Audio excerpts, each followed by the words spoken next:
All right, looks like we are live again. Welcome everyone to this live training where I'm going to reveal what I have learned after publishing an e-learning mobile app on both Android phones and for iPhones. Uh, Without further ado, I will showcase it right away. So this is the Android version. I don't know, can you see it? I will showcase it better later on. So this is the an Android version, and this is the iPhone version. You can see there is an option for payment as well. Payment is integrated subscription. So we will see it later on. So just waiting to check, checking sound and stream. Everything looks fine while waiting for people to show up. If you want us to build an e-learning app for you, just DM me on the social media on LinkedIn most probably, or if you want us to build a prototype, just DM me and I will let you know how complicated is the app, how long it will take, how much money it will cost. And also, if you have any questions on this live stream, feel free to mention them into the chat. I'm monitoring the chat. Everything looks fine, so let's go. So let's go with 7 lessons. Today we have 7 lessons to learn. Number one is prototype. This is one of the most important lessons that I've learned is to have a prototype. Basically, there are 2 types of prototypes. There is a low fidelity one or fidelity and high fidelity prototypes. Low fidelity are just like on the picture. It's just a paint and paper. So you don't have to be a fancy designer. If you have an idea about an app, try to make the screens, draw them on a simple pen and paper, or use a PowerPoint, you use Google Slide, Keynotes, in Microsoft Word, whatever is easier for you, or use something simple. That will help you a lot. You will clear your thoughts, and also it will be better for you when you're going to talk with the developers, if you're the product manager or if you're a developer. Again, people are afraid to do this because they say I'm not good in designing, I'm not a good designer or something like that. I'm saying you don't need let me go back just 1 second. Do not need some fancy design skills. Just take a pen and paper and draw the screens. Draw and think, what do you want to achieve? This is really, really important. So low fidelity, everyone can do it. And before you start building the app, before negotiating with vendors or whatever, before you develop it by your own, just make the prototype. That's my lesson learned. As I said, the low fidelity, everyone can do it. The high fidelity ones are a little bit more difficult. You need to use a software. You can use Canva. It's a free software. You can log in there and do the prototype by yourself or hire someone. For high fidelity prototypes, the best is Figma. So I will share our prototype. The application, let me share the screen. I think you will be able to see it. So we've made dark mode and light mode. So this is the welcoming screen. You can see here is asking. You see, it's pretty much active. You can click done here, and this is the login example. So you can enter your email. You can log in with Apple ID. You can log in with Facebook ID, Google, or click register. So if you click register, this is how it will look like. Also, if you forgot the password, this is what will happen. And this is what will happen if there is incorrect login or successful login. So this is pretty much standard. And this is the welcoming screen. We've put 5 languages at the moment: English, Spanish, French, Italian, and Portuguese. And the Portuguese is the Brazilian Portuguese, not the Portuguese from Portugal, because more people are speaking that, and the plan is in future updates to include Arabic. But that's for the later phase. So let's say I'm going to choose Spanish, and there are three level of knowledge: beginner, intermediate, and advanced. We're going to start with the beginners, and it's really important to add gamification issues, gamification topics into every app. So here we have avatars, and as your knowledge grows, your avatar grows. So you're going to start with a small baby, and then you're going to be a teenager and then adult. These are dummy avatars. In the final version, the avatars are different. So you can see there is an option become a VIP. You can track your progress. You will not see ads either. That's a classic option to earn money from your app. Also, you can do it without the internet, and that is there. You can click become a VIP or go back. Here are the levels. You can see there are 20 lessons each level. These are the bonuses. Here are the settings. Become pro or become VIP. Terms and condition. So this is the app. This is the prototype. Why I'm saying this? Why this is, and this has I think 130 screens or less or more. So this is the business model. These are the subscriptions. They can be set in your profile, of course. I will not showcase you the whole app. Just wanted to tell you there the prototype, which is high fidelity, is best to do it in Figma. Figma is the best one. This is the light mode. We decided to have dark and light mode. So this is how it will look. This is the iOS. We also had for Android. Why I'm saying to spend time, money, and energy on it. Here is the thing. The prototype is the way for you to communicate with the developers, even if you're the developer. Do not wait for the app application to be live and then to give feedback. Spend time. Do you know how developers go and develop this app? They go to the prototype. They will see this. Okay, we have subscriptions. I'm going to set it up like that. Subscribe yearly or go back. Or go to course. Let's go English. I think I need to go back for it. Question 5. Write the missing word. So this is how it will look like. There will be an image. There will be the avatar here. There will be the question and write an answer. Next. Press and start speaking. If you plan to have a feature like this, put it on the screen. So here we had some brainstorming how to do it. So that means people will need to speak, press and hold, and they will say, and the software needs to recognize what will happen when they are going to speak. Also choose one right answer. So the developers will go like this. Okay, this is the logic. There will be 5 or 6 options, or 2 or 3 or 4, decide. The avatar will be here. So this is how they're going to develop the application. So spend time. Also, before you build an app, do the prototype first.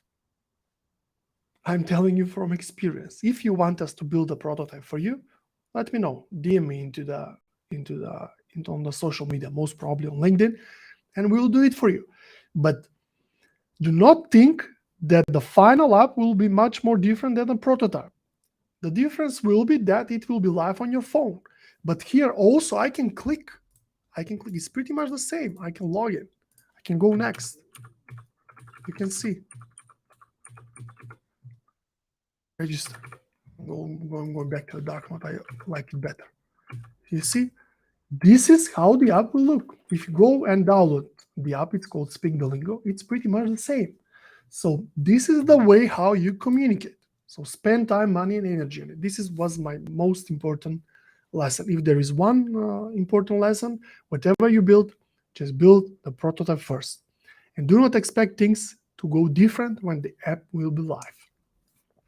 Also, the prototype will tell you how much time is needed, how many developers, what will be the cost, how it will look like, how complicated it is. It will give you idea in what technology to use it. Shall you have a backend database or not? Can you rent a database? So plenty of questions can be answered with the prototype. So go with the prototype. That's my first lesson. Hope you liked it. So in the prototype, you will reveal all the screens and all the features as I show you. So this is the screen. This is how the developers will code it. This will be included into the code. If I go next, that is it. So all the screens and all the features can be revealed in the prototype. Take a pen and paper and do it by yourself. So when you are going to have the prototype, then we are going to lesson 2. I hope I've convinced you to build a prototype, and you can do it by yourself. Just a pen and paper will do, trust me. At least draw 5 screens or 7. This is 130, 140 screens. You don't need to do this. But at the start, just build a small prototype. Next, when you're going to have the technology, when you're going to have the prototype, next, you need to decide what will be the technology. And there are 2 pathways. Number 1 is native, more on that later. And second one is hybrid. There are many platforms which are helping you to develop this hybrid, to use this hybrid approach. What is hybrid approach? Actually, that means that you're going to build and develop the code on one platform and publish the code on both platforms at the same time. So you're not going to have an Android version, you're not going to have an iOS version. So most popular are Flutter, React Native, and Xamarin. Also Unity is used, but these 3 are the most popular. If you go this route, the development cost will be cheaper. Maybe it will be faster, but in the long run, I'm against it. Why? Because things change. The frameworks change, and you're not sure that this hybrid technology will keep it up. Also, if you want to do some feature into the future or now, you might have some limitation. At the end of the day, you're publishing the app to the Apple Store, also to the Play Store. That's the store for Google. So you're not publishing to Xamarin, which is used by Microsoft. If you're developing Microsoft apps, yeah, go with it. Why not? Even though at the start it feels like great approach, like meaning you can save time, you can save the cost, but you can have problems down the line. That's my take. You can make your own call. If it's something really simple and you just want to showcase something, you don't want to develop it in the future, make another version of it, yeah, sure, go with this hybrid approach. But my take is go with the native one. Let's go with the native one. First, for iOS development, and this is what we have done. We have used the native languages for developing. All the serious developers for mobile apps will talk only with native development. For iOS, it is Objective-C and Swift, mainly Swift. So use that language. That's my take. If you want to go another route, be my guest. It's up to you. I'm sharing what worked for me. Maybe for you, something will be different. And for Google, the native Android app development is with Java and Kotlin. Kotlin is becoming more and more popular recently, so go with Kotlin or Java or mix of both. That's fine. I'm up for it. Just go with the native technology, because on the long run, this will be better. It will give you more opportunity. It will be more stable. What happens when iOS goes to number 14? You need to wait for the other hybrid frameworks to update as well. There could be some conflicts. You're adding another step in the mix, and things can go wrong in that way. That's my take. It worked for me. Maybe it won't work for you. If you have any questions, I'm monitoring the chat. Hamza says hi. Hi, I'm glad that you're watching. If anyone can just type 1 in the chat to know that, for me to know that you're listening, everything is fine. Let's continue with the lesson number 3. Lesson number 3 is use project management. So project management is crucial here. What I mean, critical path method is crucial, and this is shown on this picture. So meaning, some of the activities can go parallel. An example, C, D, and J activities can go parallel. But in example, if you need for J to M 30 days, do not go with activity D, then F, then E, then wait for M, because things might not work as planned. So what's the usual approach? When the prototype is done, then you get the estimation, and the estimation will be as good as the prototype is. If you go with the prototype, at the end, the estimation will be almost correct. It's almost on time. But if you change later something, things can change. But my point is, do not go with the screens planned and features plans. When you have the prototype, then you will get the estimation, the project estimation. In the project estimation, you're going to have screen this, feature this, screen that, feature that. Do not wait to come to a certain feature and then think how to use it. An example, we get the feature like how to speak and convert that into text and match it whether it is correct. You need to have artificial intelligence there. It's not easy to recognize the voice, the different accents, the different tones, the different types of permissions that you need to have. So things are not that straightforward. So do not wait on that.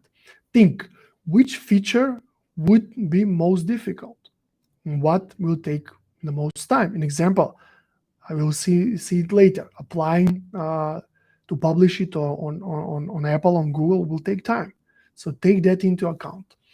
The critical path method means things that cannot wait need to be done right away. You don't go activity A and C and F and I. When you see between J and M, there is only one unit of time needed. Probably you know this for the critical path method, but my take is to mention it. Have weekly progress meetings on Zoom, or if you can live, even better, because there will be a lot of developers, designers. We had some teachers, voice artists in this, around 20 people involved. So if something is going wrong, you will be able to see this into the weekly progress meetings, even daily stand-ups. If you're part of the coding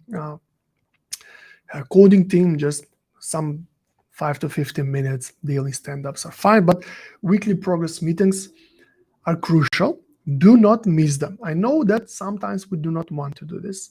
We think it's a waste of time, and especially those who are coding, they don't want to socialize. Some of them, most of them, they don't want to report, but you have to do it. It is what it is. Let me take my sparkling water with a taste of orange before I go next. Any questions? If you have any questions, now is the time to ask them. Okay, there is 2 ones into the chat, meaning people are watching it. That's great to hear. So let's go with lesson number 4. Getting approved by Apple and Google is hard. Yeah, I learned this the hard way.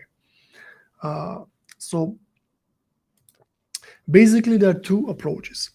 You can have a personal developer account or business developer account. I recommend business.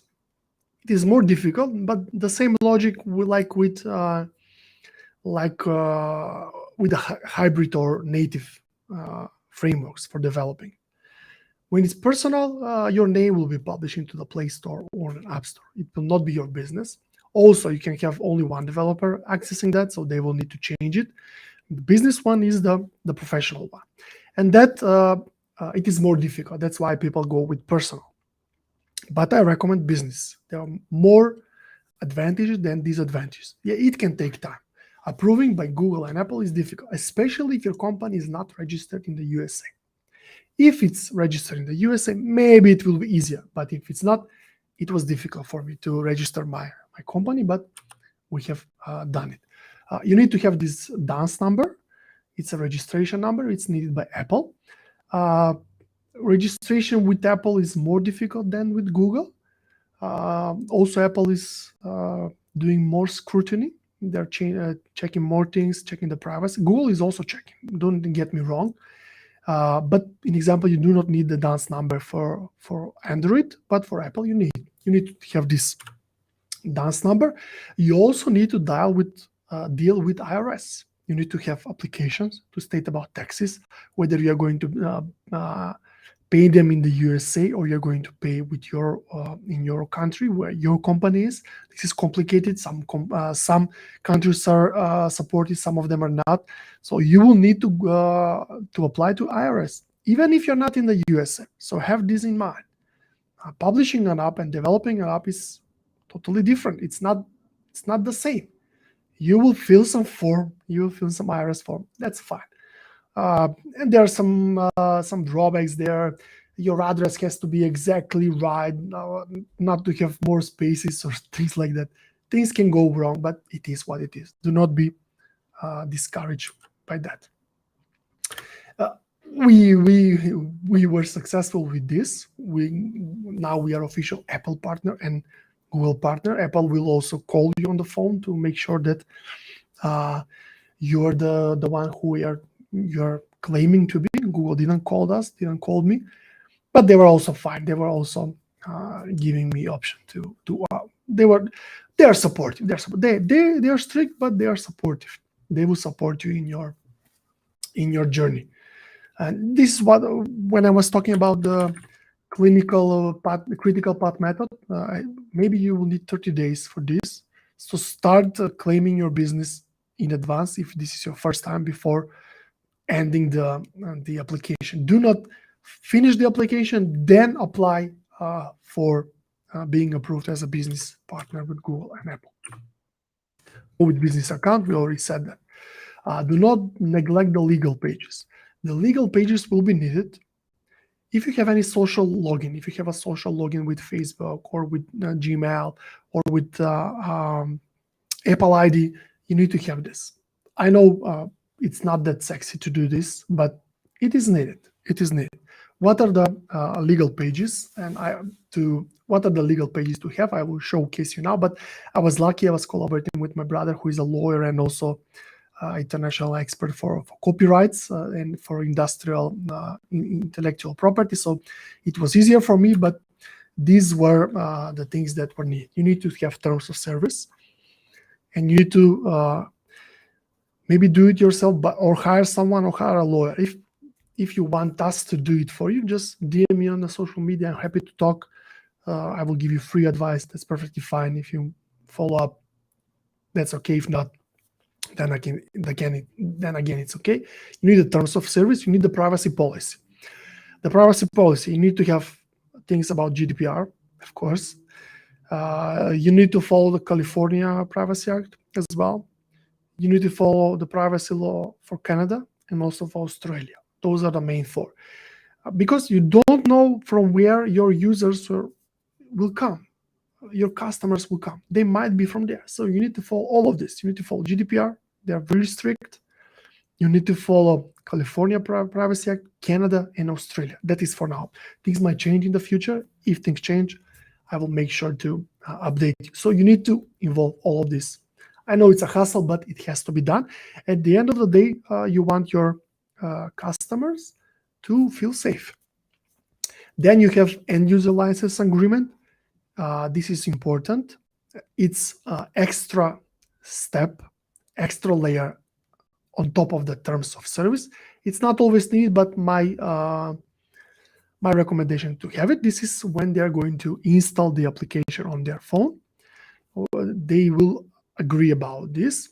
The main difference is whether they can have multiple copies whether they will have unique copy. So this is your licensing your app to people's phone.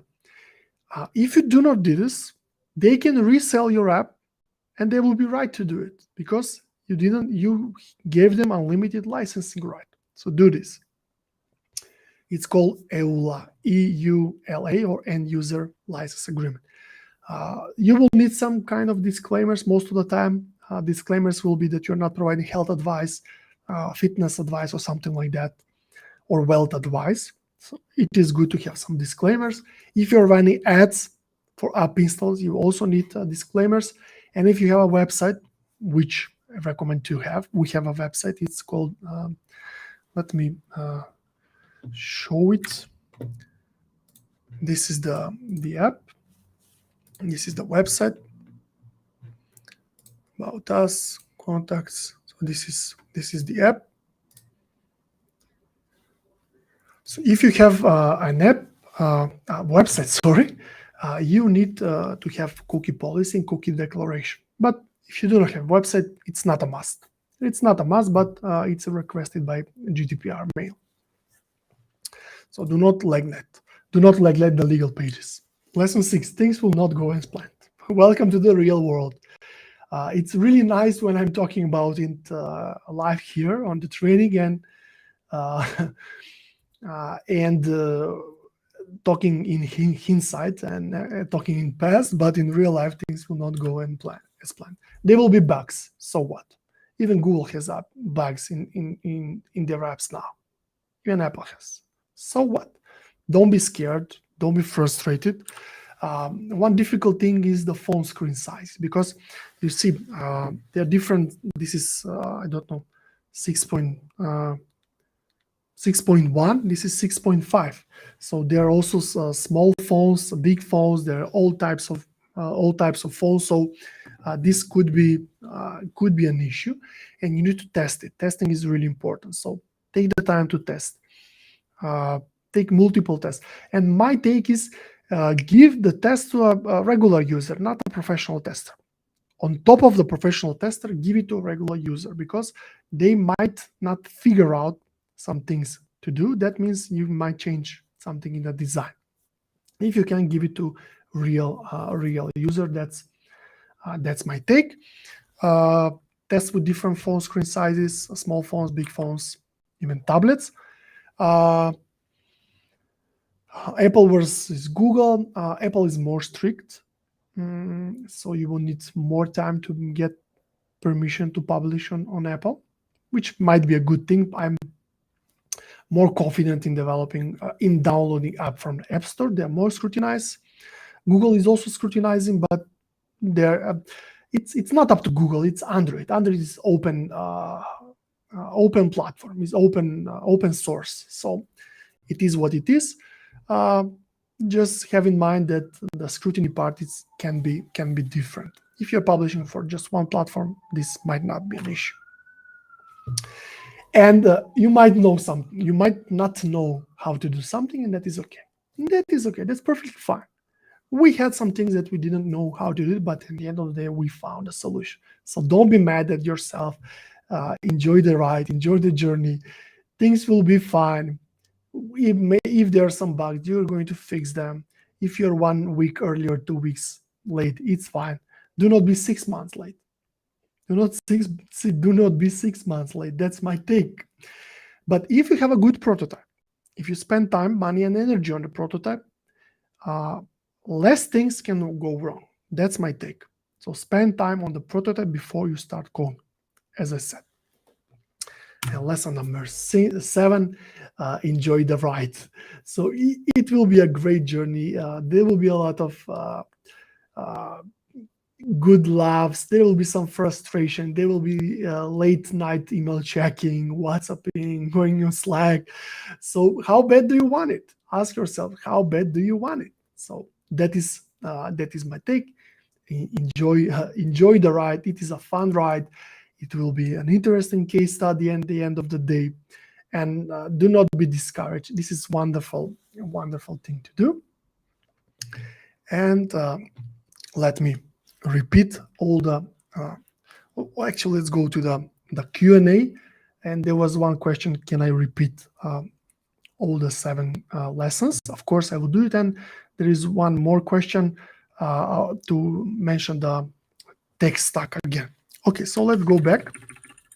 What are the 7 lessons?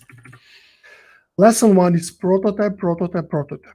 Have a prototype before you start building. This will make sure you don't have bad app at the end. You will know how much time you need, what's the cost, and this is the way how you communicate between everyone who are involved into this project. Play with the big boys. This is the question. The native one were Flutter, React Native, Xamarin, and Unity. My take is go with the native. Objective-C and Swift for iOS, and Java and Kotlin for Android. That's my take. That worked for me. If you think something else can work for you, that's okay. Project management is important, especially the critical path method is really important. So take the time to plan things. Do not wait for a feature to become next to be coded and then to think about it. Think how much time each feature will take. So have a guess. It's fine if you're not right. Have a guess, and this will make you better. Getting approved by Apple and Google is hard, but that is a good thing, in my opinion. That's a good thing. That's not a bad thing. That means people, when they're going to use your app, they can feel safe. You went with that filter, and these are the steps. You need to have the dance number. You need to have the IRS application. You need to think about taxes, receiving payments. That's an also thing. You can use Google Pay. You can use Apple Pay, or drive them to your website. My take is use in-app purchases and use the native solution, even though you are going to pay some commission to Apple. It was 30% or something like that. So do not be scared. It is what it is. Do not neglect the legal pages. You need the term service, privacy policy, end user license agreement, and disclaimers, and potentially a cookie policy, especially if you're building a website. If you want help for this, feel free to DM me. I'm here for you. Things might not go as planned. It is okay. It is okay. Do not be discouraged by this. There will be bugs. That's okay. Everyone has bugs. They will be fixed. You might not know something, how to do something. That's perfectly fine. The problem with the phone is there are different screen sizes, so you need to test. If you can, involve some end users into the test, and finally enjoy the ride. So these were my 7 lessons. Let me talk with you directly now. Okay, so this was my live training. This what was doing into the background. There were no live streams recently, but we're going to be back. We are going to live stream more often. If you have any questions that you have, just write them into the comments, or if you have any ideas or wishes for another type of training, just write me on social media, and that was it. Let me see whether there are more questions. Some thanks. Alexander says thanks. Thank you, Alexander, for watching it. Some smileys, and the people enjoyed the training, so hope I was helpful. This worked for me. Hope it will work for you, and if you have any questions, just let me know. Additionally, if you're watching the replay, I know people cannot watch live, write the question into the comments. I'm monitoring them, and I will answer them in due time. Thanks, everyone. Wishing you a great day ahead. See you soon. Bye. Daniel out. Bye.